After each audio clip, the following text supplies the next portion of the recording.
പ്രിയപ്പെട്ടവരെ, ഇന്ന് നിങ്ങളുടെ മുന്നിൽ എത്താൻ കഴിയാത്തതിൽ എനിക്ക് വളരെ സങ്കടമുണ്ട്. വളരെ നാളായി കാത്തിരുന്ന ഒരു അവസരം കൂടിയാണിത്. എന്നെ സംബന്ധിച്ചിടത്തോളം കേരളത്തിൽ ഒരു രാഷ്ട്രീയ വിഷയം ആകേണ്ടതിൻ്റെ പ്രാധാന്യം പൂർണ്ണമായും തിരിച്ചറിഞ്ഞതാണ്. ഞാൻ എൻ്റെ ഗവേഷണത്തിൽ 2006 മുതൽ ഫീൽഡ് ഗവേഷണം നടത്തുന്ന ഒരാളാണ് ഞാൻ. കേരളത്തിലെ ദരിദ്രരായവരുടെ അതിദരിദ്രരായവരുടെ ഇടയിൽ അതുകൊണ്ട് തന്നെ കേരളത്തിൽ ഈ കടം എന്ന പ്രശ്നം ക്രമേണ വളർന്നു വരുന്നത് ഞാൻ എൻ്റെ കൺമുമ്പിൽ തന്നെ കണ്ടതാണ്. അപ്പോൾ ഗവേഷണത്തിൽ നമ്മൾ കാണുന്ന കാര്യങ്ങൾ പൊതുജനങ്ങളെ നാം മുന്നിൽ കാണുന്ന അപകടങ്ങളെക്കുറിച്ച് മുന്നറിയിപ്പ് പൊതുജനങ്ങൾക്ക് കൊടുക്കുക, ഇതൊക്കെ ഒരു ഗവേഷകയുടെ കടമകളാണ്.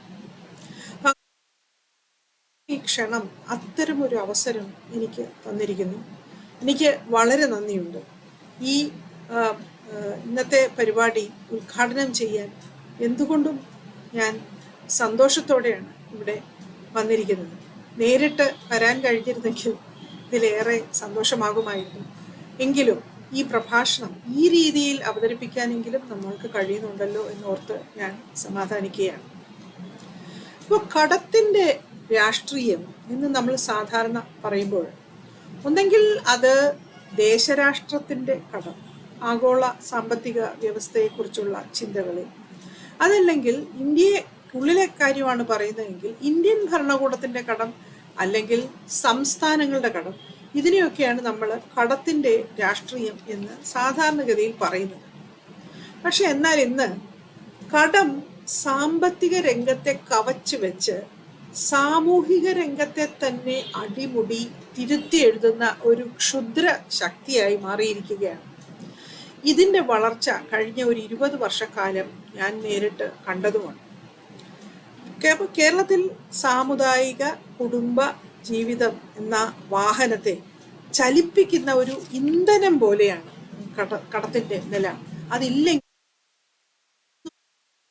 പോലും നമ്മൾ സംശയിക്കും. അപ്പൊ ഇന്ത്യ ഒട്ടുക്ക് ഇത് കേരളത്തിൽ മാത്രമുള്ള ഒരു പ്രതിഭാസമാണെന്ന് നമ്മൾ ധരിക്കരുത്. ഇത് ഇന്ത്യ ഒട്ടുക്ക് നമ്മൾ കാണുന്ന ഒരു പ്രതിഭാസമാണ്. സമുദായ എന്താ പറയുക, ഒരു വളരെ പ്രമുഖനായ ഒരു സാമ്പത്തിക ശാസ്ത്രത്തിൽ ഈ വിഷയം ആഴത്തിൽ പഠിക്കുന്ന ഒരാൾ ഡോക്ടർ പിനാക്കി ചക്രവർത്തി, അദ്ദേഹം ചൂണ്ടിക്കാണിക്കുന്ന സമീപകാലത്ത് നടത്തിയ ഒരു പ്രഭാഷണത്തിൽ, അദ്ദേഹത്തിൻ്റെ എഴുത്തുകളിലും അദ്ദേഹം അത് പറയുന്നുണ്ട്, സമീപകാലത്ത് നടത്തിയ ഒരു പ്രതിഭാസത്തിൽ അദ്ദേഹം ചൂണ്ടിക്കാണിക്കുന്നുണ്ട്, ഇന്ത്യ ഒട്ടുക്ക് കുടുംബ കടങ്ങൾ വളരെയധികം വളർന്നിട്ടുണ്ട്. കുടുംബ സമ്പാദ്യം ഇതിനൊപ്പം വളരെയധികം കുറഞ്ഞു പോയിരിക്കുന്നു. ഇത് ഒരു ആശങ്കപ്പെടേണ്ട ഒരു അവസരം തന്നെയാണ്. അതായത് കടത്തിൻ്റെ ശൈലി, ലഭ്യത നമ്മുടെ ജീവിത ശൈലിയെയും നമ്മുടെ മാറുന്ന ശൈലി കടത്തിൻ്റെ ലഭ്യതയെയും സ്വാധീനിച്ചിരിക്കുന്നു എന്നുള്ളത്. ചടവ് സുഗമമായിരിക്കുന്നിടത്തോളം ഈ കടം ഒരു ഇന്ധനത്തിൻ്റെ ധർമ്മമായിരിക്കാം നിർവഹിക്കുക. അതായത് ഇപ്പോൾ ഉടനെ എന്തിനിങ്ങനെ സമ്പാദിച്ചു വെക്കണം, നമ്മുടെ ജീവിതം പെട്ടെന്ന് തീർന്നു പോയാൽ എന്ത് ചെയ്യും എന്നൊക്കെ പറഞ്ഞ് ചെലവാക്കുന്ന ഒരുപാട് ചെറുപ്പക്കാരുണ്ട്, അല്ലാത്തവരുണ്ട്. അപ്പം അവരെയൊക്കെ സംബന്ധിച്ചിടത്തോളം ഒരു പക്ഷേ ഇതിനെ ഒരു ഇന്ധനത്തിൻ്റെ ധർമ്മമാണ്. അതായത് അവരടച്ചു തീർക്കും, അവർക്ക് അതിനുള്ള വരുമാനമുണ്ട്. പക്ഷേ ശരിക്കും ഈ പറയുന്ന പോലെ ഇത് ഒരു സാമ്പത്തിക പ്രതിഭാസം തന്നെയാണ്. ഇതിനൊരു സാമൂഹ്യമായ ഒരു ലുക്കാണ് ഇപ്പോൾ ഉള്ളത്. കണ്ടു കഴിഞ്ഞാലും കടം എന്ന് പറഞ്ഞാൽ അത് എടുക്കുന്നത് സ്ത്രീകളാണ്, കുടുംബ ആവശ്യങ്ങൾക്ക് വേണ്ടിയിട്ടാണ് എടുക്കുന്നത്. പണ്ടൊക്കെ കടം എടുക്കുക എന്ന് പറഞ്ഞാൽ എന്തെങ്കിലും ഒരു സാമ്പത്തികമായ പരിപാടി ചെയ്യാൻ വേണ്ടിയിട്ടാണ് സാധാരണ എടുക്കുന്നത്. ഇന്നും അങ്ങനെ കടം എടുക്കുന്നുണ്ട്, ഇല്ലെന്നല്ല. പക്ഷേ ഇന്ന് കടത്തിന് ഒരു സാമൂഹ്യ മാനം, സാമൂഹ്യ മുഖം കൈവന്നിട്ടുണ്ട്. ആ സാമൂഹ്യ മുഖത്തിന് വലിയ പ്രാധാന്യവും നമ്മൾ കൊടുക്കുന്നുണ്ട്. അപ്പം ശരിക്കും കടത്തിന് ഒരു തികഞ്ഞ സാമ്പത്തിക സ്വഭാവമാണുള്ളത്. അത് ഒരു മുതലാളിത്ത പ്രതിഭാസമാണ്. മുതലാളിത്ത വിപണിയിൽ ആഴത്തിൽ വേരുകളുള്ള മുതലാളിത്തത്തിൻ്റെ തുടക്കം മുതൽ ആഴത്തിൽ അതിൽ വേരോടിയ ഒരു ശാഖയാണ് എന്താ പറയുക ഋണ മുതലാളിത്തം, ഫൈനാൻസ് ക്യാപിറ്റലിസം അഥവാ ഋണ മുതലാളിത്തം. അപ്പോൾ എന്താ പറയണ്ടേ, എന്നാൽ പോലും നമ്മൾ ചൂണ്ടിക്കാണിക്കേണ്ട ചില കാര്യങ്ങളുണ്ട്. കേരളം പോലെയുള്ളൊരു സമൂഹത്തിൽ മുതലാളിത്തം വന്നിട്ട് അധികം ഒരുപാട് കാലമായി എന്നൊന്നും പറയാൻ പറ്റില്ല. നമ്മൾ ഏകദേശം ബ്രിട്ടീഷ് ഭരണകാലം മുതൽ തുടങ്ങിയ ചില പ്രക്രിയകൾ, അതിൻ്റെ തുടർച്ചയും ഇടർച്ചയും ഒക്കെ ആയിട്ട് മുതലാളിത്തം വളർന്നിട്ടുണ്ട് കേരളത്തിൽ. പക്ഷെ പൂർവ്വകാലങ്ങൾക്ക് ഇപ്പോൾ കേരളത്തിൽ മനസ്സിലാക്കേണ്ടത്, മുതലാളിത്ത പൂർവ്വ സംസ്കാരത്തിൻ്റെ പല അംശങ്ങളും ഒരു 3-4 ദശകങ്ങൾ മുമ്പ് വരെയൊക്കെ കേരളത്തിൽ തങ്ങി നിന്നിരുന്നു എന്നുള്ള കാര്യം നമ്മൾ മറക്കരുത്. ഈ കടത്തിൻ്റെ കാര്യത്തിലും അത് തന്നെയാണ്. അപ്പം പൂർവ്വകാലത്തിൽ ഈ തനി സാമ്പത്തിക പ്രതിഭാസമായിരുന്നില്ല. അതിന് ചില സാമൂഹിക നിയന്ത്രണങ്ങളൊക്കെ ഉണ്ടായിരുന്നു. ഇന്ന് കടം നമ്മൾ സാമ്പത്തിക മേഖലയിൽ നിന്നാണ് നമ്മൾ എടുക്കുന്നത്, ബാങ്കിൽ നിന്നും മറ്റും ഒക്കെ. പക്ഷേ സാമുദായിക ജീവിതത്തെ നമുക്ക് ഇഷ്ടപ്പെടുന്ന രീതിയിൽ ക്രമാനുഗതമായി നയിക്കാനുള്ള ഒരു ഇന്ധനമായിട്ടാണ് അതിനെ നമ്മൾ കണക്കാക്കുന്നത്. എന്നാൽ പണ്ട് കാലത്താണെങ്കിൽ ഈ പറഞ്ഞ പോലെ മുതലാളിത്ത പൂർവ്വ പ്രയോഗങ്ങൾ കടത്തെ സംബന്ധിച്ചും ഉണ്ടായിരുന്നു. അതായത് ഈ കടത്തിന്റെ ഉറവിടം വിപണിയല്ല, സമൂഹം തന്നെയായിരുന്ന ഒരു കാലം. ഉദാഹരണത്തിന് നമ്മുടെ തീരദേശ സമൂഹങ്ങളൊക്കെ നമുക്ക് എടുത്തു നോക്കാം. തീരദേശ സമൂഹങ്ങളിലൊക്കെ നോക്കിക്കഴിഞ്ഞാൽ അവിടുത്തെ സാമ്പത്തിക പ്രയോഗങ്ങൾ, പണ്ടത്തെ സാമ്പത്തിക പ്രയോഗങ്ങൾ വിപണിയെ ആശ്രയിച്ചായിരുന്നില്ല. അതായത് അവിടുത്തെ കടം വിപണിയിൽ നിന്നല്ല വന്നിരുന്നത്. കടം വന്നിരുന്നത് അങ്ങോട്ടും ഇങ്ങോട്ടും ഗ്രാമത്തിൽ താമസിക്കുന്നവരായ തീരദേശവാസികൾ, അത് ബന്ധുക്കളാകാം, അയൽവാസികളാകാം, അവരങ്ങോട്ടും ഇങ്ങോട്ടും കൊടുക്കുന്ന വായ്പകളാണ് കടം.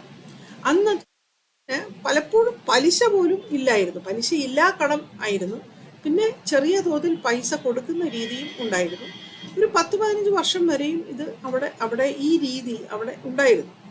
അപ്പോൾ അതിന് ഈ നേരത്തെ പറഞ്ഞ പോലെ പരസ്പരമുള്ള വിശ്വാസത്തിൻ്റെ അടിസ്ഥാനത്തിലാണ് കൊടുക്കുന്നത്.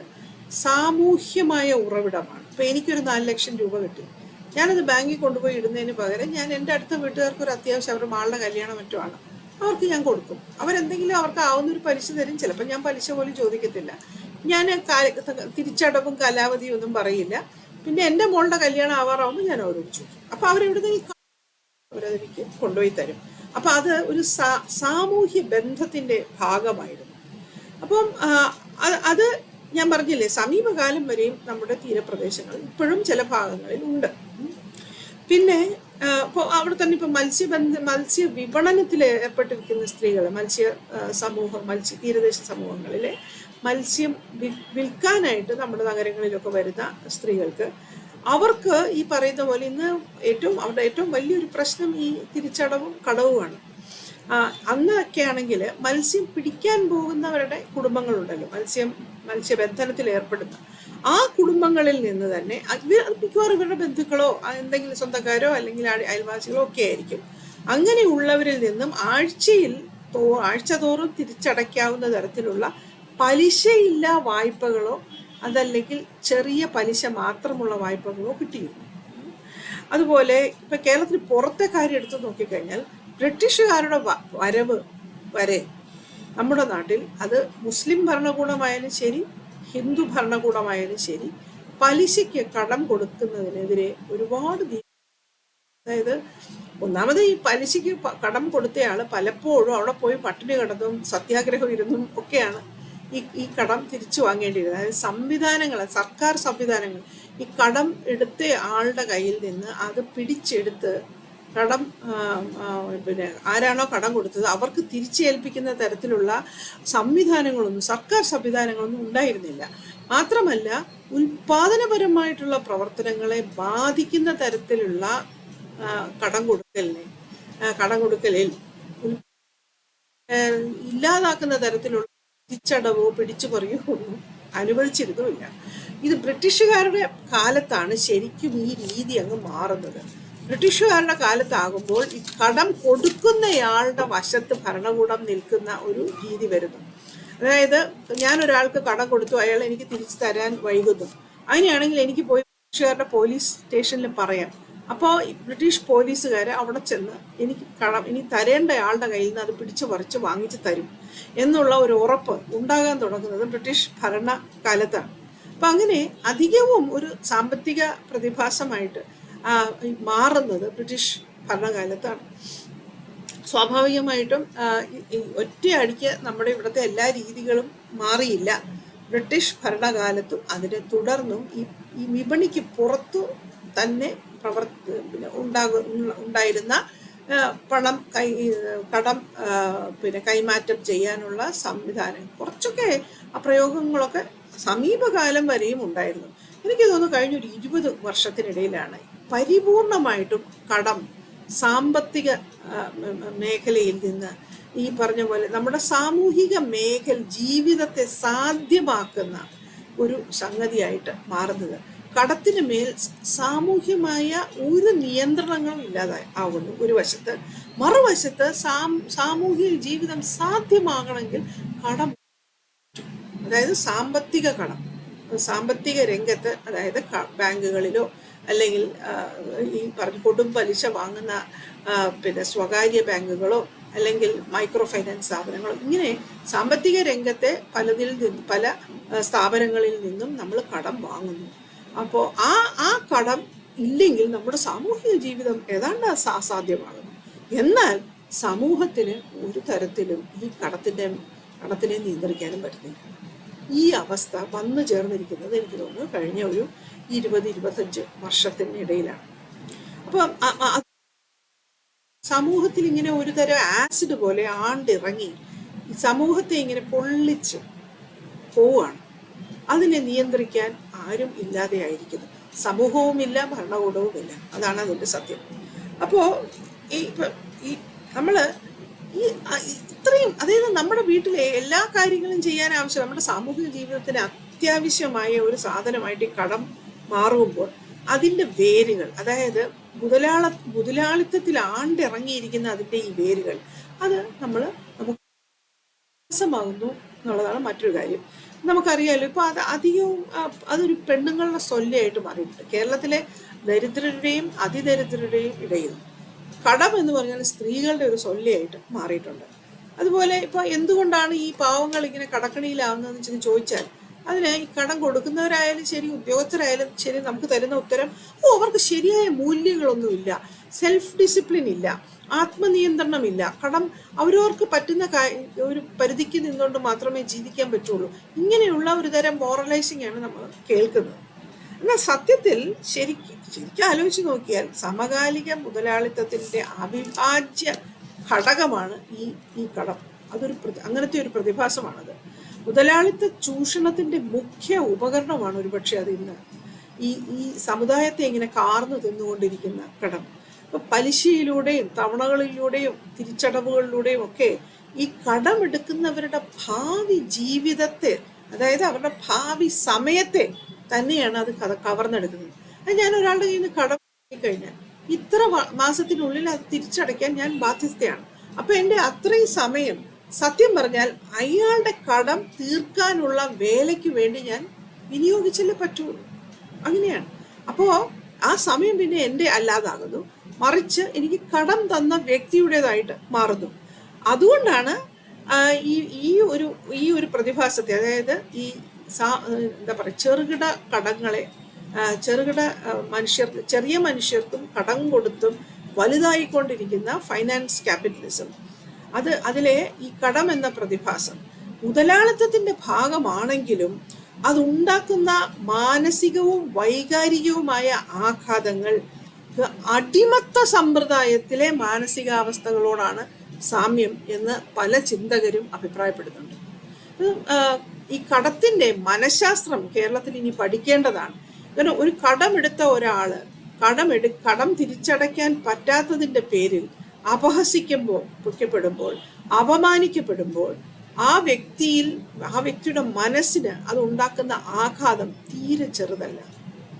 അപ്പോ ആ വ്യക്തിക്ക് സ്വയം അവരവരെ കുറിച്ച് തന്നെയുള്ള മതിപ്പ്, ആത്മാഭിമാനം, ഇതെല്ലാം തന്നെ ഹനിക്കപ്പെടുന്നു എന്നുള്ളതാണ്. അങ്ങനെ ഹനിക്കപ്പെടുമ്പോൾ അത് പലപ്പോഴും വളരെ ഗുരുതരമായ മാനസിക ആഘാതങ്ങളിലേക്ക് അതായത് ഡിപ്രഷനിലേക്ക്, ആത്മഹത്യാ വാസനയിലേക്ക് ഒക്കെ ജനങ്ങളെ തള്ളിയിടുന്നുണ്ടെന്നുള്ളത് ചുരുളഴിഞ്ഞുകൊണ്ടിരിക്കുന്ന ഒരു സത്യം മാത്രമാണ്.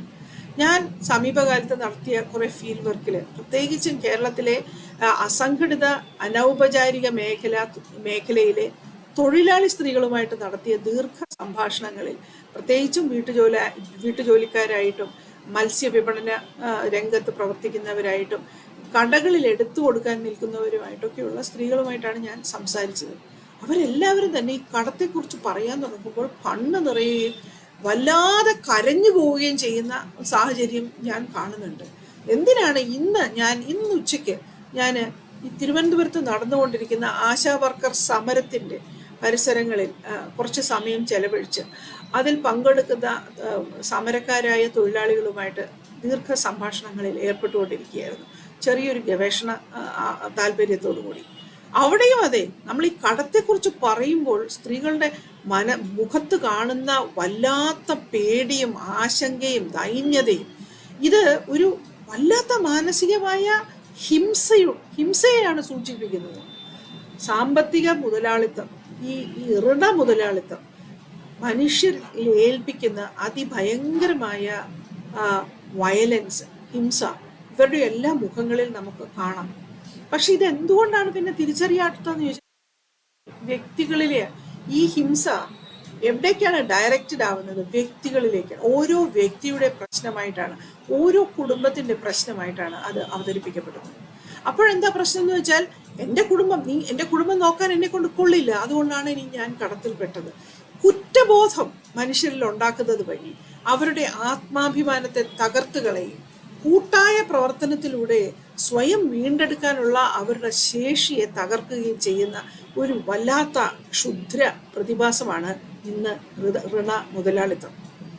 അപ്പോൾ എന്നാലിത് ശരിക്കും എന്താ പറയുക, ഈ പിനാക്കി ചക്രവർത്തിയുടെയൊക്കെ കണക്ക് വെച്ച് നോക്കിയാൽ ഇതൊരു ഓൾ ഇന്ത്യ പ്രതിഭാസമാണ്.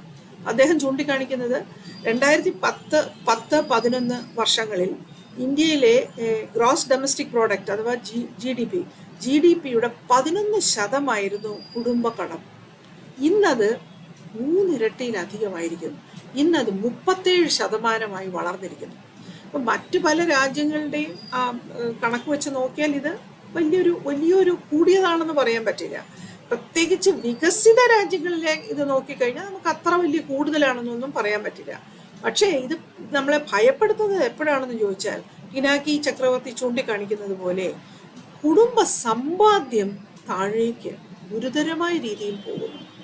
കുടുംബങ്ങൾക്ക് സമ്പാദ്യമില്ലാതെയാകുന്നു, കടങ്ങൾ പെരുകുന്നു എന്ന് പറയുമ്പോൾ അത് വളരെ ഗുരുതരമായ, നമ്മളെ ശരിക്കും പേടിപ്പിക്കേണ്ട ഒരു അവസ്ഥയിലേക്കാണ് വിരൽ ചൂണ്ടുന്നത്. അതുകൊണ്ട് ഇതൊട്ടും തന്നെ ലഘുവായിട്ട് കാണേണ്ട ഒരു കാര്യമല്ല. അതേസമയം ഇത് വലിയൊരു ആഗോള പ്രതിഭാസമാണ്. തലത്തിൽ പ്രത്യേകിച്ച് തെക്കേ അമേരിക്കൻ രാജ്യങ്ങളിൽ, നോർത്ത് അമേരിക്ക, യു എസിലെ പ്രത്യേകിച്ചും അവിടുത്തെ ആഫ്രോ അമേരിക്കൻ ദരിദ്ര ജനങ്ങൾക്കിടയിൽ, അതുപോലെ തന്നെ തെക്കേ അമേരിക്കയിലെ ദരിദ്ര ജനങ്ങൾക്കിടയിലൊക്കെ തന്നെ ഈ കടം വല്ലാത്ത ഒരു ഭാരമായിട്ട് ജനങ്ങൾ അനുഭവിച്ചു തുടങ്ങുകയും അതിനൊക്കെ എതിരെ ജനകീയ പ്രസ്ഥാനങ്ങൾ ഉണ്ടാവുകയും ചെയ്തുകൊണ്ടിരിക്കുകയാണ്. പ്രത്യേകിച്ച് തെക്കേ അമേരിക്കയിൽ ഈ കടം ഇതുപോലെ സ്ത്രീകളുടെ തലയിലാണ് വന്ന് പതിക്കുന്നത്. അതുകൊണ്ട് തന്നെ ഇതൊരു വലിയ പ്രധാനപ്പെട്ട ഒരു ഫെമിനിസ്റ്റ് പ്രശ്നമായി തിരിച്ചറിയപ്പെടണമെന്ന ആ ബോധം അവിടുത്തെ ഫെമിനിസ്റ്റുകൾക്കിടയിൽ വ്യാപകമാകുന്നുമുണ്ട്. ഇനിയിപ്പോ ഈ കേരളത്തിൽ ഈ കടത്തിന് ഇത്തരത്തിലൊരു സാമൂഹ്യ മാനം കൈവന്നതിൻ്റെ ഒരു ലഘു ചരിത്രം കൂടി ഞാനൊന്ന് പറയാൻ ശ്രമിക്കാം. നേരത്തെ ഞാൻ പറഞ്ഞതുപോലെ കേരളത്തിൽ കടം ഒരു സമയത്ത് എല്ലായ്പ്പോഴും ഒരു വിപണി പ്രതിഭാസമായിരുന്നില്ല. അത് ഒരു സാമൂഹിക പ്രതിഭാസമായിരുന്നു. സാമൂഹികമായ ഉറവിടവും സാമൂഹ്യമായ നിയന്ത്രണങ്ങളും ഉണ്ടായിരുന്ന ഒരു പ്രതിഭാസമാണ്. അതിൽ നിന്നാണ് ആ കടം ഒരു സാമ്പത്തിക പ്രതിഭാസമായി വിപണിയിൽ വേരുകളുള്ള ഒരു പ്രതിഭാസമായിട്ട് മാറിയത്. അത് പിന്നീട് പക്ഷേ ഒരുപാട് കാലം അത് ഉൽപാദനപരമായ പ്രവർത്തനങ്ങൾക്ക് വേണ്ടിയിട്ടൊക്കെയാണ് കടം എടുത്തിരുന്നത്. ഇപ്പം കേരളത്തിലെ ആദ്യം സ്ത്രീകൾക്ക് കടം കൊടുക്കുന്നത് തന്നെ നമുക്ക് അതിൻ്റെ ആദ്യകാലങ്ങളിലൊക്കെ തൊഴിലുമായിട്ട് ബന്ധപ്പെട്ടാണ്. ഇപ്പോൾ 1970 മുതൽ വിമൻസ് ഡെവലപ്മെൻറ്റ് കോർപ്പറേഷൻ ചില സംരംഭങ്ങൾ തുടങ്ങാനും പിന്നീട് IRDPയുടെ ചില ലോണുകളും അങ്ങനെയൊക്കെയാണ് നമ്മൾ ഈ ലോണുകളെ പരിചയപ്പെടുന്നത്. പക്ഷെ ഇതൊന്നും വലിയ ഗുരുതരമായ ഒരു ലോണൊന്നും ആയിരുന്നില്ല. മാത്രമല്ല നമ്മുടെ ജീവിതത്തെ അങ്ങനെ അടിമുടി, നമ്മുടെ സാമൂഹിക ജീവിതത്തെ അടിമുടി മാറ്റി എഴുതുന്ന തരത്തിലുള്ള ലോണൊന്നും ആയിരുന്നില്ല.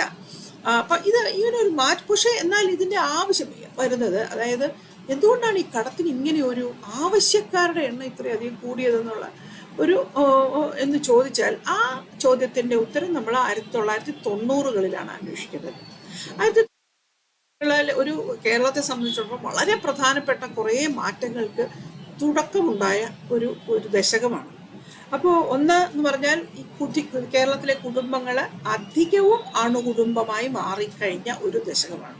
അതായത് 90കളായപ്പോഴേക്കും കൂട്ടുകുടുംബ വ്യവസ്ഥ അത് എത്ര തന്നെ ചീത്തയായാലും അതിന് കുറേ അധികം സാമ്പത്തികമായ എന്താ പറയുക സുരക്ഷയും മറ്റും പ്രദാനം ചെയ്തിരുന്ന ഒരു വ്യവസ്ഥയാണ്. അല്പസ്വല്പം, മുഴുവനായിട്ടൊന്നും അല്ലെങ്കിൽ പോലും എന്നുവെച്ചാൽ പ്രാഥമിക സാമ്പത്തിക ആവശ്യങ്ങൾ എങ്ങനെയെങ്കിലുമൊക്കെ നിറവേറി പോകാനുള്ള ചില അവസരങ്ങൾ ഉണ്ടായിരുന്ന സാഹചര്യം. അത് വളരെ നല്ലതാണെന്നൊന്നുമല്ല ഞാൻ പറയുന്നത്. അപ്പോൾ അത് പക്ഷെ പൂർണ്ണമായിട്ട് പോവുകയും അണുകുടുംബ വ്യവസ്ഥ ഉണ്ടാവുകയും ആ കുടുംബത്തിൻ്റെ സാമ്പത്തിക ഭദ്രത ആ കുടുംബത്തിലെ മാതാവും പിതാവും കൂടി നിർവഹിക്കണം എന്നുള്ള ആ ഒരു സമ്മതം വ്യാപകമായ ഒരു സമയമാണ് 1990കൾ. അപ്പോൾ 90കൾ എന്ന് പറഞ്ഞാൽ കേരളം ഏതാണ്ട് പൂർണ്ണമായും ഒരു പ്രവാസ ആശ്രിത സമൂഹമായി മാറിക്കഴിഞ്ഞ ഒരു സമയവും കൂടിയാണ്. അപ്പോൾ ഉദാരവൽക്കരണ നയങ്ങൾ മൂലം ഗൾഫ് പണം കൂടുതൽ ഇവിടെ എത്തുന്നത്. പ്രവാസ ആശ്രിതം എന്ന് പറഞ്ഞാൽ എന്താണ്? നമുക്ക് ജോലി ആയാലും നമ്മുടെ ജീവിതം എങ്ങനെ മുന്നേറണം, നമ്മുടെ ജീവിതത്തിൽ മേൽഗതി എങ്ങനെ ഉണ്ടാവണം എന്ന ചോദ്യത്തിന് ഉത്തരം ഗൾഫിൽ പോവുക എന്നുള്ള ആ ഒരു സമ്മതത്തിലേക്ക് ഇവിടുത്തെ ദരിദ്രരും ധനികരും ഇടത്തരക്കാരും എല്ലാവരും എത്തിച്ചേർന്നുകൊണ്ടിരുന്ന മുഴുവനെ എത്തിച്ചേർന്നു എന്നല്ല, എന്നാലും എത്തിച്ചേർന്നുകൊണ്ടിരുന്നു, അതിവേഗം എത്തിച്ചേർന്നുകൊണ്ടിരുന്ന ഒരു ദശകമാണ്. അപ്പോൾ അത് ഉദാരവൽക്കരണത്തിന്റെ കാലം കൂടിയാണ്. അപ്പോൾ ഉദാരവൽക്കരണ നയങ്ങൾ മൂലം ഗൾഫ് പണം കൂടുതൽ നാട്ടിലേക്ക് അയക്കാവുന്ന സാഹചര്യമായി. ഈ പറഞ്ഞ പണം പൊതുവെ ഈ പണപ്പെരുപ്പത്തിന് താരതമ്യേന കുറച്ചു മാത്രം അതിൻ്റെ പണപ്പെരുപ്പത്തിൽ താരതമ്യേന കുറച്ചു മാത്രം ശോഷിക്കാൻ സാധ്യതയുണ്ടെന്ന് നമ്മൾ വിചാരിച്ച സ്വത്തുക്കളിലേക്ക് ഈ ഗൾഫ് പണം വളരെ വേഗം തന്നെ മാറിക്കൊണ്ടിരിക്കുന്ന ഒരു സമയമായിരുന്നു. അതായത് സ്വർണം, വീട്, ഗൾഫുകാർ മിക്കവാറും സ്വർണം വാങ്ങിക്കുക, വീട് വയ്ക്കുക, സ്ഥലം വാങ്ങിച്ചിടുക. അപ്പം ഇതൊക്കെ അസറ്റ്സ് ആണ്, ഇതൊക്കെ സ്വത്തുക്കളാണ്. ഇതിനെ അത്ര പെട്ടെന്ന് പണപ്പെരുപ്പം ബാധിക്കില്ല എന്ന് നമ്മൾ ധരിക്കുകയും ചെയ്തിട്ടുണ്ട്. അപ്പോൾ അതേസമയം ഈ നാട്ടിൽ തന്നെ ജീവിച്ചിരുന്നവർ, പ്രത്യേകിച്ച് താണ ഇടത്തരം ദരിദ്ര അതിദരിദ്ര വിഭാഗം, അവരുടെ സ്ഥിതി എന്തായിരുന്നു? ഇപ്പോൾ ഒരു വശത്തെ കൂലിക്കൊന്നും ഇവിടെ കുറവ് വന്നിട്ടില്ല, കൂലി കൂടിയിട്ടേ ഉള്ളൂ. നമ്മുടെ ഇവിടെ ദാരിദ്ര്യം കുറഞ്ഞു വന്നൊരു കാലമാണ്. അപ്പോൾ കൂലി കിട്ടുന്നവർക്ക് കൂലി കൂടുതൽ കൂലി വേല ചെയ്യുന്നവർക്ക്, പ്രത്യേകിച്ചും കൺസ്ട്രക്ഷൻ സെക്ടറിൽ, കൺസ്ട്രക്ഷൻ മേഖലയിലൊക്കെ കൂലി നല്ലതുപോലെ കിട്ടിത്തുടങ്ങിയ ഒരു സമയം. കിട്ടിത്തുടങ്ങിയല്ല, കൂടിക്കൊണ്ടിരിക്കുന്നു. പക്ഷേ ഇതിൻ്റെ പ്രശ്നം എന്താണെന്ന് വെച്ചാൽ കൂലി എത്ര കൂടിയാലും അത് പണപ്പെരുപ്പം അതിനെ ശോഷിപ്പിക്കും എന്നുള്ളതാണ്. അപ്പോൾ കൂലി കൂടിയാലും അതിൻ്റെ വില, ആ പണത്തിൻ്റെ വില കുറഞ്ഞു തന്നെ വരും.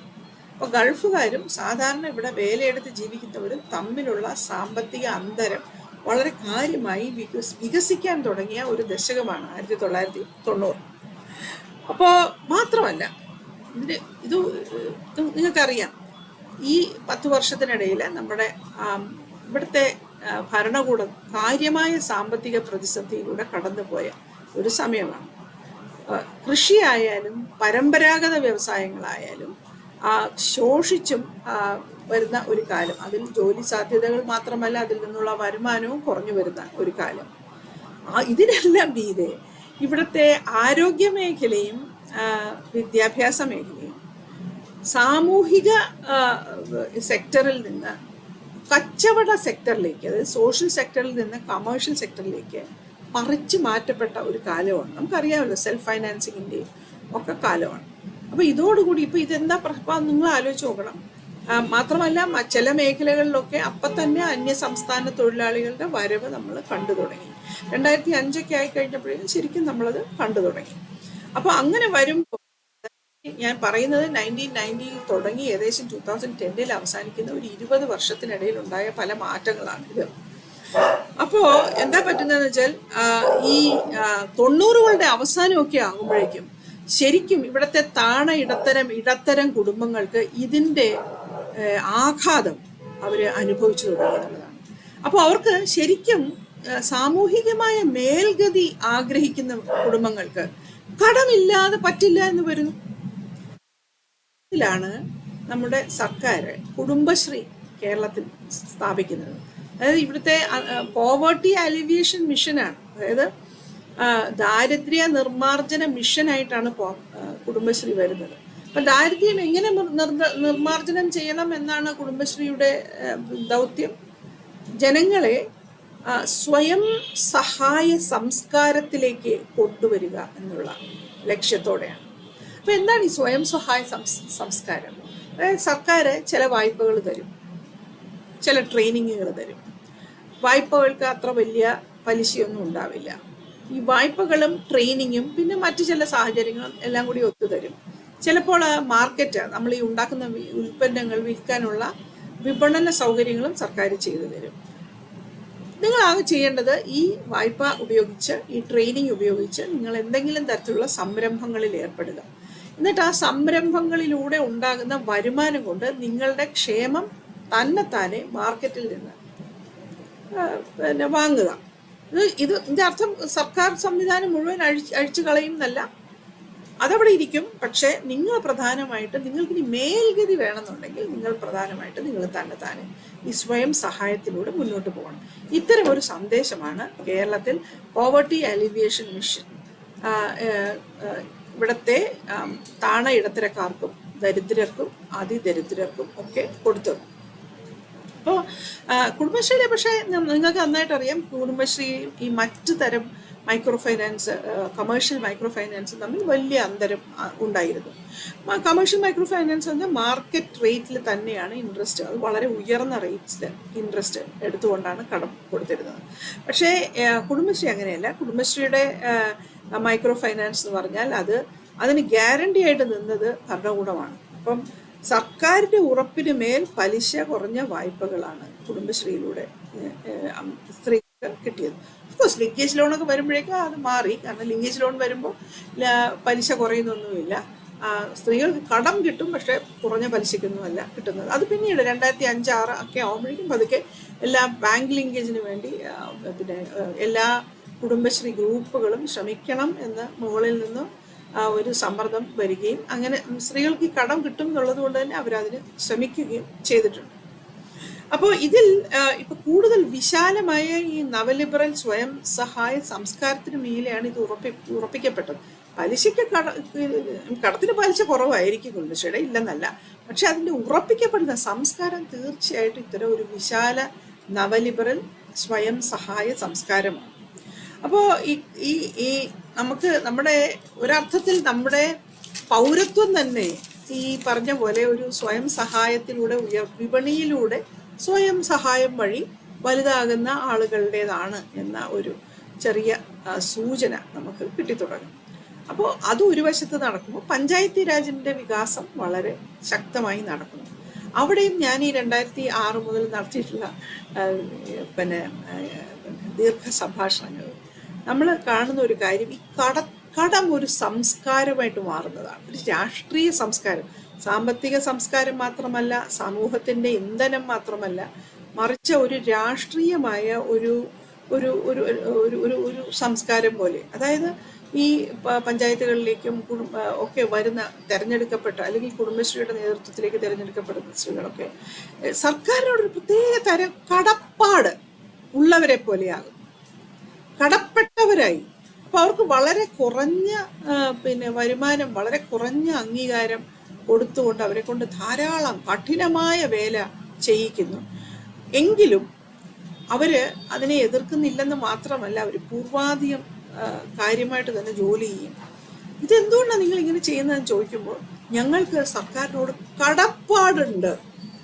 അപ്പോൾ സർക്കാർ ജനങ്ങൾക്ക് വേണ്ടി ചെയ്തു കൊടുക്കുന്നത് ജനങ്ങൾ അവകാശമായി നേടിയെടുത്ത കാര്യങ്ങളാണ് എന്ന ആ തിരിച്ചറിവിൽ നിന്ന് ഈ മുകളിൽ നിന്ന് താഴേക്ക് കിട്ടുന്നതെല്ലാം സർക്കാരിൻ്റെ ദയാദാക്ഷിണ്യമാണ്, അതിനാൽ നമ്മൾ അവരോട് കടപ്പെട്ടിരിക്കണം എന്ന ഒരു സംസ്കാരം കേരളത്തിൽ പല പല പല പഞ്ചായത്തുകളിലും നഗരസഭകളിലും ഞങ്ങൾ നേരിട്ട് കണ്ടിട്ടുണ്ട്.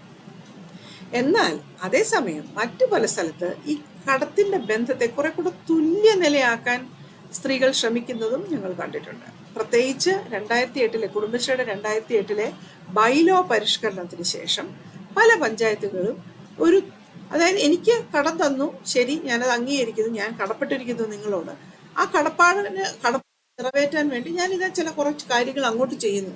അങ്ങനെ ഞാൻ അങ്ങോട്ട് ചെയ്യുന്നത് കൊണ്ട് നമ്മൾ തമ്മിലുള്ള ബന്ധം തുല്യമായിരിക്കണം എന്ന് പറയാൻ ധൈര്യം കാട്ടിയ ചില CDS ചെയർപേഴ്സൺമാരെയൊക്കെ ഞാൻ നേരിട്ട് തന്നെ പരിചയപ്പെട്ടിട്ടുണ്ട്. അപ്പോൾ അങ്ങനെ ഈ ഋണബന്ധത്തെ കുറെ കൂടെ സമബന്ധമായി മാറ്റാനുള്ള ചില ശ്രമങ്ങളൊക്കെ കേരളത്തിൽ ഒരു 2008 2013 14 വരെ എന്ന് വേണമെങ്കിൽ പറയാം, ആ വർഷങ്ങളുടെ ഇടയിൽ ഉണ്ടായിട്ടുണ്ട്. പക്ഷെ അത് താഴോട്ട് തന്നെ പോകുന്ന ദയനീയമായ കാഴ്ചയാണ് നമുക്ക് ഇന്ന് ഉള്ളത്. കുടുംബശ്രീയുടെ കടബന്ധങ്ങളുടെ കാര്യമാണ് പറയുന്നത്, സാമ്പത്തിക കടത്തിന്റെ കാര്യമാണ് പറയുന്നതെങ്കിൽ തുടക്കത്തിൽ എനിക്ക് തോന്നുന്നു അത് വളരെ അമിതമായ പ്രതീക്ഷയായിപ്പോയി. അതായത് ഈ കടം കൊണ്ട് മാത്രം സ്ത്രീകളൊക്കെ രക്ഷപ്പെടും എന്നുള്ള ആ പ്രതീക്ഷ കുറച്ച് അമിതമായി പോയി. ആദ്യം തന്നെ തീരദേശ വനപ്രദേശ സമൂഹങ്ങൾക്ക് കുടുംബശ്രീയുടെ മാതൃക, അവരുടെ ഋണ മാതൃക ഒട്ടും അനുയോജ്യമായിരുന്നില്ല. അവർ ഈ പറഞ്ഞ പോലെ ഈ മാർക്കറ്റിനെ ബേസ് ചെയ്തുള്ള കട സംവിധാനം അവർക്ക് പരിചയമുള്ളത് തന്നെ ആയിരുന്നില്ല. അതുകൊണ്ട് തന്നെ ഒന്നെങ്കിൽ അവരത് വേണ്ടെന്ന് വെച്ചു, അല്ലെങ്കിൽ അതിഭയങ്കരമായ കടത്തിലേക്ക് അവർ മുങ്ങിപ്പോയി. എന്നാൽ ഈ രണ്ട് പ്രദേശത്തും അല്ലാതെ നമ്മുടെ കേരളത്തിൻ്റെ മുഖ്യധാര സമൂഹത്തിൽ പോലും ഈ കടമെടുത്ത് സ്വയം വളരുക എന്നുള്ള നിർദ്ദേശം വളരെ പ്രയാസകരം തന്നെയായിരുന്നു. അപ്പം ഇത് മാത്രമല്ല, അത് എനിക്ക് പ്രത്യേക താല്പര്യമുള്ള കാര്യം, കടം സ്ത്രീകളുടെ ഇടപാടായി മാറ്റാൻ ഈ പറഞ്ഞ കുടുംബശ്രീ ഒരുപാട് സഹായിക്കുകയും ചെയ്തു. ഇപ്പം കടം സ്ത്രീ കൊണ്ടുവരുന്നതും സ്ത്രീ കൊടുത്തു തീർക്കേണ്ടതുമായ ഒരു സാധനമായി പല വീടുകളിലും മാറി എന്നുള്ളതാണ്. അപ്പോൾ എന്താ മാത്രമല്ല, അതിൽ ചില വലിയ സങ്കടകരമായ കാര്യങ്ങൾ, സ്ത്രീകൾ സൃഷ്ടിച്ചിരുന്ന സൗഹൃദ വലയങ്ങൾ. അപ്പം അവർ അയൽവക്കം എന്ന് പറയുന്ന ഒരു മറ്റൊരു സംസ്കാരമാണ്. ഇപ്പം സവർണ കൂട്ടുകുടുംബങ്ങളെ പോലെയോ അല്ലെങ്കിൽ സവർണ സമുദായ വൃത്തങ്ങളെ പോലെയോ അയൽവക്കങ്ങൾ, എല്ലാ ജാതി മതക്കാരുമായ താണ ഇടത്തരക്കാരും ദരിദ്രരും അതിദരിദ്രരും ഒക്കെ ജീവിക്കുന്ന സ്ഥലങ്ങളാണ് ഈ അയൽവക്കങ്ങൾ. അപ്പോൾ അയൽവക്കങ്ങളിൽ ഇങ്ങനെ തികഞ്ഞ സാമ്പത്തിക യുക്തി പിന്തുടരാത്ത തരത്തിലുള്ള സ്നേഹബന്ധങ്ങളും സൗഹൃദ ബന്ധങ്ങളും സ്ത്രീകൾ ഉണ്ടാക്കിയിട്ടുണ്ട്. ആ ബന്ധങ്ങളെയാണ് പിന്നീട് കുടുംബശ്രീ നെയ്ബർഹുഡ് ഗ്രൂപ്പ്സ് ആക്കിയതും പിന്നെ കുടുംബശ്രീ ഗ്രൂപ്പ്സ് ആക്കിയതും മറ്റും. അപ്പോൾ ഇങ്ങനെ ആയപ്പോൾ ഉണ്ടായ ഒരു പ്രശ്നം എന്ന് വെച്ചാൽ, ഈ സൗഹൃദ വലയങ്ങൾ മറ്റേത് ഈ ഒരു ഉപാധിയും ഇല്ലാതെ വെറും സ്നേഹത്തിന്റെ പുറത്ത് ഉണ്ടാക്കിയ ബന്ധങ്ങൾ കടം കൊടുക്കലിന്റെയും വാങ്ങലിന്റെയും യുക്തിക്കനുസരിച്ചാണ്. അതായത് കടം കൃത്യമായിട്ട് തിരിച്ചടയ്ക്കുന്ന ആൾക്കാരെ മാത്രമേ അതിൽ പെടുത്താൻ പറ്റുള്ളൂ എന്ന് വരും. കടം അടയ്ക്കാൻ പറ്റാത്തവരെ അവർ പുറത്താക്കി കളയും. ഇന്നാണെങ്കിൽ കേരളത്തിൽ നമുക്ക് വളരെ സങ്കടകരമായിട്ട് തോന്നുന്ന പല കാര്യങ്ങളും, ഒരിടത്തുനിന്ന് ഒരു ദരിദ്ര കുടുംബം താമസം മാറി മറ്റൊരു സ്ഥലത്ത് താമസിക്കാൻ പോയാൽ ആ ചെന്നെത്തുന്ന സ്ഥലത്തുള്ള കുടുംബശ്രീ ഗ്രൂപ്പുകൾ അവരെ സ്വീകരിക്കാൻ പലപ്പോഴും മടിക്കും. അതിന്റെ കാരണം എന്താണെന്ന് വെച്ചാൽ, ഇവർ തിരിച്ചടയ്ക്കുമോ എന്ന് നമുക്ക് ഉറപ്പില്ലല്ലോ എന്നാണ് പറയുന്നത്. തിരിച്ചടയ്ക്കുമ്പോൾ അതിൻ്റെ ഉറപ്പില്ലാത്ത ആൾക്കാരെ നമ്മൾ കൂട്ടത്തിൽ കൂടാൻ പറ്റില്ല എന്നുള്ള ഒരു നിശബ്ദമായ ഒരു തീർപ്പ് പലയിടത്തും നമ്മൾ കാണുന്നുണ്ട്. ഇത് ശരിക്കും ഈ പറഞ്ഞ പോലെ സ്നേഹബന്ധം, നമ്മുടെ അയൽവക്കം എന്ന് പറയുന്ന അതിൻ്റെ അടിസ്ഥാനപരമായ മാനവിക സംസ്കാരത്തെ തന്നെ തകർത്ത് കളയുന്നു എന്നുള്ളതാണ്. എന്ന് മാത്രമല്ല, ഈ പ്രൈവറ്റ് ഫൈനാൻസ് കമ്പനികൾ പലപ്പോഴും ഇത്തരം സംഘങ്ങളെയാണ് തങ്ങളുടെ ഈ ഇരപിടിയൻ സംസ്കാരത്തിന് വേണ്ടി ഉപയോഗിക്കുന്നത്. ഇങ്ങനെയുള്ള സ്ത്രീകളെയാണ് വിളിച്ചിട്ട് ഇത്തരം സൗഹൃദ വലയങ്ങൾ ഉണ്ടാക്കുന്ന സ്ത്രീകളെ വിളിച്ചിട്ടാണ് അവർക്ക് ലോൺ കൊടുക്കാം എന്നവരെ പ്രലോഭിപ്പിക്കുകയും കൂടെയുള്ള ഒരുപാട് സ്ത്രീകളെ അവിടെ വിളിച്ചു കൊണ്ടുവരാൻ പ്രേരിപ്പിക്കും. അതിനുശേഷം ഈ തിരിച്ചടയ്ക്കാൻ പ്രയാസം അനുഭവിക്കുന്ന എല്ലാ സ്ത്രീകളെയും ശരിക്കും പോലീസ് ചെയ്യാൻ അവരുടെ തന്നെ കൂട്ടുകാരികളെ വിനിയോഗിക്കുകയൊക്കെ ചെയ്യുന്ന ദാരുണമായ നിരവധി സംഭവങ്ങൾക്ക് ഞാൻ നേരിട്ട് ദൃക്സാക്ഷിയാണ്. പലപ്പോഴും അവരുടെ ഹിംസ എന്ന് പറഞ്ഞാൽ ശരിക്കും ഒരാളുടെ സാമൂഹികമായ മാന്യതയെ തന്നെ തകർത്ത് കളയുന്ന വിധത്തിലുള്ളതാണ്. കടം തിരിച്ചടയ്ക്കാൻ അല്ലെങ്കിൽ പലിശ കൊടുക്കാൻ വൈകിയ ഒരു സ്ത്രീയുടെ വീട്ടിൻ്റെ അകത്ത് തടിമാടന്മാരെ പറഞ്ഞയച്ച് ഈ മല്ലന്മാര് ആ സ്ത്രീയുടെ വീട്ടുപടിക്കൽ കുത്തിയിരിക്കുകയോ അല്ലെങ്കിൽ അവരുടെ വീട്ടിനകത്തേക്ക് തന്നെ കയറി ചെന്ന് മുൻവശത്തെ മുറിയിൽ കയറി കിടക്കുകയും ഇരിക്കുകയും അവരുടെ പെൺമക്കളെ ആഭാസം പറയുക, മോശമായിട്ട് അവരുടെ പെൺമക്കളോട് ഇടപെടുകയോ ഒക്കെ ചെയ്യുന്ന സങ്കടകരമായ നിരവധി കഥകൾ ഞാൻ ഇതിനിടയ്ക്ക് കേട്ടിട്ടുണ്ട്. അപ്പോൾ അതിൻ്റെ അർത്ഥം ഒരാളുടെ സാമൂഹിക ജീവിതത്തെ തകർത്ത് കളയുക എന്നുള്ളത് ശേഷിയുള്ള തരത്തിൽ ഉള്ള ഒരു വിഷവിത്തായി ആണ് നമ്മൾ ഈ കടം ഇവിടെ കേരളത്തിൽ വളർന്നു വന്നിരിക്കുന്നത്. മാത്രമല്ല, ഇപ്പം കേരളത്തിലെ പല സ്ത്രീകളും എന്നോട് പറഞ്ഞിട്ടുള്ളൊരു കാര്യം, പണ്ടൊക്കെ ഇപ്പോൾ കുട്ടികളുടെ സ്കൂൾ തുറക്കുന്നു, അല്ലെങ്കിൽ മകൾക്ക് കല്യാണാലോചന വരുന്നു, അല്ലെങ്കിൽ മകളുടെ കോളേജിലെ ഫീസ് അടയ്ക്കണം, ഇങ്ങനെയൊക്കെയുള്ള സമയം വരുമ്പോൾ ഭർത്താവിനോട് പറയുകയും ഭർത്താവ് എവിടെയെങ്കിലുമൊക്കെ കടം വാങ്ങി കൊണ്ടുവരികയും ചെയ്യുന്ന ഒരു പതിവായിരുന്നു പണ്ട്. പക്ഷെ ഇന്നത് നേരെ തിരിച്ചാണ്. ഭർത്താവ് ഭാര്യയോട് പറയും, നീ പോയി നിന്റെ ഗ്രൂപ്പിൽ നിന്ന് കടമെടുക്കാൻ പറയും. അപ്പോൾ ഇത് ഒരു സ്ത്രീയുടെ ബാധ്യതയാണ്. ഇതിന് പെൺമക്കളുടെ കല്യാണം മാത്രമല്ല, അവരുടെ പ്രസവം, ആ പ്രസവം കഴിഞ്ഞ കുട്ടിയുടെ ഒന്നാമത്തെ പിറന്നാൾ, ഇതെല്ലാം ഈ അമ്മ വഹിച്ചു കൊള്ളണം. അതെന്താണ് ആ സംസ്കാരത്തിൽ വന്നിരിക്കുന്ന മാറ്റം എന്താണെന്ന് വെച്ചാൽ, കടം കിട്ടും, നിങ്ങൾ താൻ പോയി കടം എടുത്തിട്ട് വന്നാണ്, കടം കിട്ടുമല്ലോ അമ്മയ്ക്ക് എന്നുള്ളതാണ്. അപ്പോൾ അതാണ് ഞാൻ നേരത്തെ ആദ്യമേ പറഞ്ഞത്, കടത്തിന്റെ ലഭ്യത ജീവിതശൈലിയെയും ജീവിതശൈലിയിൽ വരുന്ന മാറ്റങ്ങൾ കടത്തിന്റെ ലഭ്യതയെയും പരസ്പരം രൂപീകരിച്ചുകൊണ്ടിരിക്കുന്ന ഒരു കാലത്തെയാണ് നമ്മൾ കണ്ടുകൊണ്ടിരിക്കുന്നത്. പിന്നെ മറ്റൊരു കാര്യം, ഇപ്പം എല്ലാം ഈ പറഞ്ഞ പോലെ നമ്മൾ ജീവിതശൈലിയിൽ അല്ലെങ്കിൽ ജീവിതശൈലി കൂടുതൽ എന്താ പറയുക, കൂടുതൽ ഉപഭോഗ ഉന്മുഖമായി എന്നുള്ളത് മാത്രമല്ല കേട്ടോ ഇവിടുത്തെ പ്രശ്നം. ഒരു ഉദാഹരണം പറഞ്ഞാൽ, നമ്മുടെ ലൈഫ് മിഷൻ പദ്ധതി പ്രകാരം കിട്ടുന്ന 4 ലക്ഷം രൂപ, അപ്പം അതുകൊണ്ട് വീട് പണിയാൻ. അപ്പം എന്നോട് ചിലരൊക്കെ പറഞ്ഞിട്ടുണ്ടോ, ഇതിനിപ്പം ഞാൻ ചില ഉദ്യോഗസ്ഥരോട് ഇൻ്റർവ്യൂ ചെയ്യുമ്പോൾ അവർ പറയും, പിന്നെ 4 ലക്ഷം രൂപയൊക്കെ കൊണ്ട് വീടൊക്കെ വെക്കാൻ പറ്റും, പിന്നെ പറഞ്ഞ പോലെ വലിയ 2 നില കെട്ടിടവും ഭയങ്കര അതും ഇതുമൊക്കെ ഉള്ളത്, അതൊന്നും ശ്രമിച്ചാൽ പറ്റില്ല. അതല്ലെങ്കിൽ കുറച്ച് സാമ്പത്തിക അച്ചടക്കമൊക്കെ ഉണ്ടെങ്കിൽ 4 ലക്ഷം രൂപ പണി ചെയ്യുമ്പോൾ എടുത്തു കൊടുക്കാൻ, ഒരു കയ്യാളായിട്ട് നിൽക്കാൻ, എന്തെങ്കിലുമൊക്കെ അങ്ങനെ കയ്യാളായിട്ട് വീട്ടുകാർ നിന്നാൽ അത്രയും വേലക്കൂലി കുറയും, ലേബർ ചാർജ് കുറയും, ചെറിയ വീട് വെച്ചാൽ പോരെ, എന്തിനാ ഇത്രയും വലിയ വീട് വയ്ക്കുന്നത് എന്നൊക്കെ പറയുന്നത് കേട്ടിട്ടുണ്ട്. പക്ഷെ അവർ മനസ്സിലാക്കാത്തൊരു കാര്യം, ഒരു പണക്കാരായാലും പാവപ്പെട്ടവരായാലും കേരളത്തിൽ ആരായാലും വീട് വയ്ക്കുന്നത് ചുമ്മാ ഒരു പാർപ്പിടം ഉണ്ടാക്കാൻ വേണ്ടി മാത്രമല്ല, അടുത്ത തലമുറയ്ക്ക് കൈമാറാനുള്ള ഒരു സ്വത്തും കൂടി ഉണ്ടാക്കാനാണ് അവർ ശ്രമിക്കുന്നത്. ഈ പണക്കാർക്ക് അതാവാമെങ്കിൽ 90കളിൽ ഞാൻ നിങ്ങളോട് പറയില്ലേ, ഗൾഫിൽ നിന്ന് ഇങ്ങോട്ട് ഒഴുകിയെത്തിയ പണം ഇവിടെ ഫാക്ടറി തുടങ്ങാനൊന്നും അല്ല ആരും ഉപയോഗിച്ചത്. തുടങ്ങിയ നല്ലൊരു ശതമാനം പേരും അത് ഒരു വീട് പണിയാനും ആ വീട് ഒരു സ്വത്തായിട്ട് അടുത്ത തലമുറയ്ക്ക് കൈമാറാൻ പറ്റുന്ന സ്വത്തായിട്ട് ഇരിക്കാൻ തന്നെയാണ് പണിഞ്ഞത്. അതേ ശ്രമമാണ് കേരളത്തിൽ ഇന്ന് ഇടത്തരക്കാരും ദരിദ്രരും ചെയ്തുകൊണ്ടിരിക്കുന്നത്. അവരുടെ സ്വത്തുക്കളെ അവർ വെറുതെ കളയാനല്ല, ആ സ്വത്ത് അവർക്ക് എന്താ പറയുക, അവർക്ക് സൂക്ഷിച്ചു വെക്കാനും കൈമാറാനും ഒക്കെയുള്ള അത്രയും കൊള്ളാവുന്ന ഒരു വീട് പണിയാനാണ് അവർ ശ്രമിക്കുന്നത്. അതിന് 4 ലക്ഷം രൂപ ഒന്നും പോരാ, കുറഞ്ഞതൊരു 12 ലക്ഷം, കുറഞ്ഞത് ഏറ്റവും കുറഞ്ഞത് അത്രയെങ്കിലും വേണം, ഒരു 12-15 ലക്ഷം രൂപ വേണം. അപ്പോൾ അതിന് കടമെടുക്കും, സ്വർണം മുഴുവൻ ബാങ്കിലാകും, പ്രൈവറ്റ് ഫൈനാൻഷ്യൽസിൻ്റെ കടമെടുക്കും, പേഴ്സണൽ ലോൺ എടുക്കും. ഇങ്ങനെയൊക്കെ ഭയങ്കരമായ കടത്തിൽ എനിക്ക് തിരുവനന്തപുരത്ത് എനിക്ക് നേരിട്ട് അറിയാവുന്ന ആൾക്കാരുണ്ട്. 4 ലക്ഷം രൂപയുടെ ലൈഫ് പദ്ധതി കിട്ടി, ആ 4 ലക്ഷം രൂപയും വെച്ചുകൊണ്ട് പണി തുടങ്ങി, ഫൗണ്ടേഷൻ ഇടാൻ പോലും അത് തികയാതെ വരുന്നു.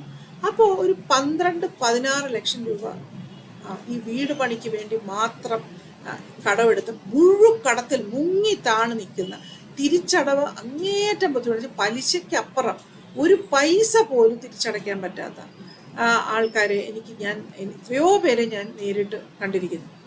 അപ്പോൾ പിന്നെ ഇത് ചില ആൾക്കാർ എന്താ ചെയ്യുന്നതെന്ന് വെച്ചാൽ, കുടുംബശ്രീയിൽ നിന്ന് കിട്ടുന്ന ലോൺ, കുടുംബശ്രീയിൽ നിന്നൊക്കെ കുറച്ചും കൂടെ കുറഞ്ഞ പലിശയ്ക്ക് കിട്ടുന്ന ലോൺ എടുത്തിട്ട് ഇവിടെ കൂടിയ പലിശയ്ക്ക്, അത് ചിലപ്പോൾ ലിങ്കേജ് ലോൺ പോലും അങ്ങനെ ഉപയോഗിക്കുന്നത് കണ്ടിട്ടുണ്ട്. അപ്പോഴെന്താ പറ്റുന്നതെന്ന് വെച്ചാൽ, ഈ കുടുംബശ്രീ വഴി വരുന്ന ക്ഷേമ വിഭവങ്ങൾ പോലും അവസാന വിശകലനത്തിൽ ഈ ഋണ മുതലാളിത്തത്തെ സർവീസ് ചെയ്യാനുള്ള ഒരു വിഭവമായി മാറുന്നു എന്നുള്ള സങ്കടകരമായ അവസ്ഥയാണ് ഇന്ന് കേരളത്തിലുള്ളത്. ഇത് ഒരു വശത്തൂടെ ഇങ്ങനെ കേരളത്തിൽ ചുരുളഴിയുമ്പോൾ, മറുവശത്ത് നിങ്ങൾക്ക് നല്ല പരിചയമുള്ള ആ സാഹചര്യവും ചുരുളഴിയുന്നു. അതായത് ഋണമുതലാളിത്തത്തിന് നിയമമണ്ഡലത്തിൽ അങ്ങേയറ്റം അനുകൂലമായ ഒരു അന്തരീക്ഷം സൃഷ്ടിക്കാൻ നമ്മുടെ അധികാരികൾ എല്ലാവരും കൂടി കൈകോർത്ത് ശ്രമിക്കുന്ന നാടകം രാഷ്ട്രീയ മണ്ഡലത്തിൽ ചുരുളഴിയുന്നു. ആ കഥ നിങ്ങൾക്കാണ് ഒരുപക്ഷെ എന്നെക്കാളും നല്ലതുപോലെ അറിയാവുന്നത്. അപ്പോൾ സർഫേസി അടക്കമുള്ള നിയമങ്ങൾ അവിടെ വരുന്ന സമയം കൂടി ഇതേ സമയത്താണെന്ന് നമ്മൾ മറക്കരുത്. അപ്പം ഈ മുതലാളിത്തം ഈ പറയുന്ന പോലെ ശക്തമാകാൻ ഇനിയും എന്താവും എന്ന് ചോദിച്ചാൽ അത് ഇനി ശക്തമാവാനേ സാധ്യതയുള്ളൂ. അത് ജനങ്ങളുടെ ഈ ജീവിതശൈലി മാറ്റം കൊണ്ട് മാത്രമൊന്നും അല്ല, ഒരുപക്ഷെ അതിനേക്കാൾ പ്രധാനപ്പെട്ട പല കാര്യങ്ങളും ഇനി വരാൻ പോകുന്നതേ ഉള്ളൂ. ഉദാഹരണത്തിന് കാലാവസ്ഥാ വ്യതിയാനം നമ്മുടെ പാർപ്പിടങ്ങളെ ആകട്ടെ, നമ്മുടെ ജീവിതോപാധികളെ ആകട്ടെ, നമ്മുടെ ജീവിത മാർഗങ്ങളെ ആകട്ടെ എല്ലാം അതിഭീകരമായ രീതിയിൽ ബാധിക്കുകയാണ്. വീടുകൾ ഇപ്പം നിങ്ങൾക്കറിയാം, എറണാകുളം ജില്ലയുടെ തീരദേശ ഭാഗങ്ങളിലെ വീടുകൾക്ക് സംഭവിക്കുന്നത് എന്താണെന്ന് നിങ്ങൾക്ക് നന്നായിട്ട് അറിയാം. ഇതുപോലെ കേരളത്തിലെ മറ്റു പല ഭാഗങ്ങളിലും വീടുകളെ ഇപ്പം ഈ കാലാവസ്ഥാ വ്യതിയാനത്തിൻ്റെ രൂക്ഷത മൂലം വീടുകൾ നഷ്ടപ്പെട്ടു പോകുന്നവരുണ്ട്. ഇപ്പോൾ കഷ്ടപ്പെട്ട് കടമെടുത്ത് പണിഞ്ഞ വീടുകൾ 10 പൈസയ്ക്ക് കൊള്ളാതെയായി പോകുന്നതുണ്ട്. അതുപോലെ തന്നെ കാലാവസ്ഥാ വ്യതിയാനം കൊണ്ടുവരുന്ന ഭയങ്കരമായ രോഗങ്ങളുണ്ട്. അത് ചികിത്സിക്കാൻ ആവശ്യമായി കടമെടുക്കേണ്ടി വരുന്നുണ്ട്. നമുക്ക് തൊഴിൽ ചെയ്യാനുള്ള ശേഷി തന്നെ കുറഞ്ഞു പോകുന്നുണ്ട്. അപ്പം അങ്ങനെയൊക്കെ വരുമ്പോൾ ഈ കടത്തിലേക്ക് ആൾക്കാർ കൂടുതൽ വീഴാനാണ് സാധ്യത, അല്ലാതെ അതിൽ നിന്ന് രക്ഷപ്പെടാനല്ല. അതുകൊണ്ട് തന്നെയാണ് കടം കേരളത്തിൽ അടിയന്തരമായി തന്നെ ഒരു രാഷ്ട്രീയ വിഷയമായി മാറേണ്ടത്. അപ്പോൾ ഈ ഋണമുതലാളിത്തം ഈ പറയുന്ന പോലെ ഇപ്പൊ സൈറ്റ് പോലും ഞങ്ങൾക്ക് വേണ്ട എന്ന് പ്രഖ്യാപിക്കുകയും അവരുടെ സ്വന്തമായ സേനകളെ തന്നെ ഉണ്ടാക്കി ഈ എന്താ പറയുക ഭരണകൂടത്തിനെ പോലും ഞങ്ങൾക്ക് ആവശ്യമില്ല എന്നുള്ള മട്ടിൽ മുന്നേറുകയും അത്തരത്തിലുള്ള സംവിധാനങ്ങൾ ഉണ്ടാക്കാൻ തത്രപ്പെടുകയും ചെയ്യുന്നത് നമ്മുടെ കൺമുന്നിൽ നടക്കുന്ന ഒരു കാഴ്ചയാണ്. എന്നാൽ പോലും നമുക്കൊരു കാര്യം ശ്രദ്ധിച്ചിട്ടുണ്ടോ, കേരളത്തിൽ നമ്മൾ എന്താ പറയുക സമകാലിക മുതലാളിത്തം എന്താണെന്ന് നമ്മൾ ആരോടെങ്കിലും ചോദിച്ചാൽ മിക്കവാറും അത് ഇൻഫ്രാസ്ട്രക്ചറൽ ക്യാപിറ്റലിസത്തെ പറ്റിയായിരിക്കും പറയുന്നത്. അതായത് ഫ്ലൈ ഓവർ പണിയുക, വലിയ വലിയ റോഡുകൾ പണിയുക, വലിയ വലിയ കെട്ടിടങ്ങൾ പണിയുക, ഇതൊക്കെയാണ് ഇതിലിങ്ങനെ അഭിരമിച്ച് ഇങ്ങനെ പശ്ചാത്തല സൗകര്യങ്ങൾ ഒരുക്കി പുറത്തു നിന്ന് മൂലധനത്തെ ഇങ്ങോട്ട് ആകർഷിക്കാൻ ശ്രമിക്കുന്ന ഒരു സർക്കാർ നിലപാട്, അതിലൂടെ ഇങ്ങോട്ട് ഒഴുകിയെത്തുന്ന ആ മുതലാളിത്തം, അതിനെയാണ് നമ്മൾ പലപ്പോഴും കേരളത്തിലെ മുതലാളിത്ത ഭാവിയായിട്ട് കാണുന്നത്. പക്ഷേ കേരളത്തിൻ്റെ മുതലാളിത്ത വർത്തമാനവും മുതലാളിത്ത ഭാവിയും രണ്ടും ഈ ഋണമുതലാളിത്തത്തിൻ്റെ പിടിയിലാണ്. ഋണമുതലാളിത്തമാണ്. ഈ ഋണമുതലാളിത്തത്തെ നമ്മുടെ ഇന്നത്തെ മുതലാളിത്തത്തിൻ്റെ ഭാഗമായിട്ട് അറിയാൻ എത്ര നമ്മൾ വൈകുന്നോ അത്രത്തോളം അതിൻ്റെ അതിൻ്റെ കൊലപ്പിടി കൂടുതൽ ശക്തമാകും എന്നുള്ളതിൽ ഉറപ്പും യാതൊരു സംശയവും വേണ്ട, അതങ്ങനെ തന്നെ ഉണ്ടാവും. അതുകൊണ്ടാണ് നിങ്ങൾ എന്നെ ഇത് തിരിച്ചറിഞ്ഞു എന്നതുകൊണ്ടാണ് ഇന്നിവിടെ വരാൻ ഞാൻ ഇത്രയധികം ഉത്സാഹം കാണിച്ചത്. എനിക്ക് നേരിട്ട് വരാൻ പറ്റാത്തതിൽ എനിക്ക് അത്യധികം സങ്കടമുണ്ട്. എങ്കിലും ഇത്രയും വാക്കുകൾ പറഞ്ഞുകൊണ്ട് നിങ്ങളുടെ ഈ പരിപാടി ഉദ്ഘാടനം ചെയ്യാൻ സാധിച്ചതിൽ ഏറെ സന്തോഷിക്കുന്നു. നന്ദി, നമസ്കാരം.